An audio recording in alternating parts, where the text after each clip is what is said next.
দিছে। চাকরি করতে এখন আর লেখাপড়া লাগে না।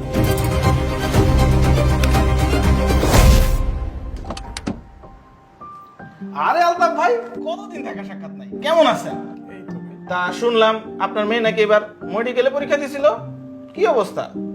মেডিকেলে তো চান্স হয় নাই, মেয়েকে নিয়ে একটু চিন্তায় আছি, দেখি কি করি। মেডিকেলে চান্স পায় নাই, মায়েরা পড়ায় কি করবেন? বিয়ে দিয়ে দেন। অনলাইনে কোচিং করে তো আর ভার্সিটিতে চান্স পাইবো না। কারণ ভাই বিয়ে তো এখনই দিতে চাচ্ছি না। আরে খরচা নিয়ে ভাবতেছেন, আমি আছি কোন দিনের লেগা? 5 লাখে সরকারি, 3 লাখে বেসরকারি সেরে দিমু। কিন্তু ছেলে 100% সৎ, সিগারেটটাও ধরে নাই। ভাই আমি একটু ভেবে দেখি। আরে ভাই, বিয়ে তো একদিন দিতেই হইব, খরচাপাতি নিয়ে ভাবলে হইব। আর আমার সাইডের খরচটা তো ধরেই নাই আপনার লেগা। দেখি ভাই।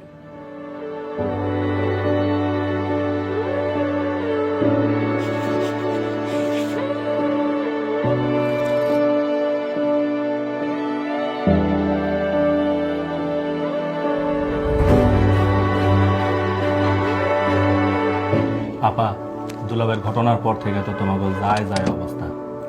এখন রিজবিরের লেখাপড়া করাইয়া এতগুলা টাকা নষ্ট করা কি ঠিক? আমার এক বন্ধু ঢাকা লোক পাঠায়, খুব কম খরচে একটা অফিসে চাকরি দিয়ে দিবে। চাকরি করতে এখন আর লেখাপড়া লাগে না।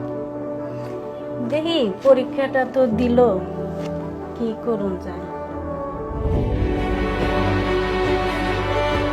চাকরি করতে এখন আর লেখাপড়া লাগে না।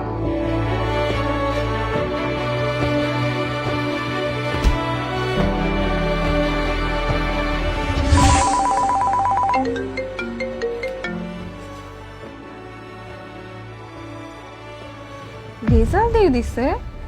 কই? হ্যাঁ আমরা সবাই তো ওয়েবসাইটে আসছি, তুই তাড়াতাড়ি চেক কর।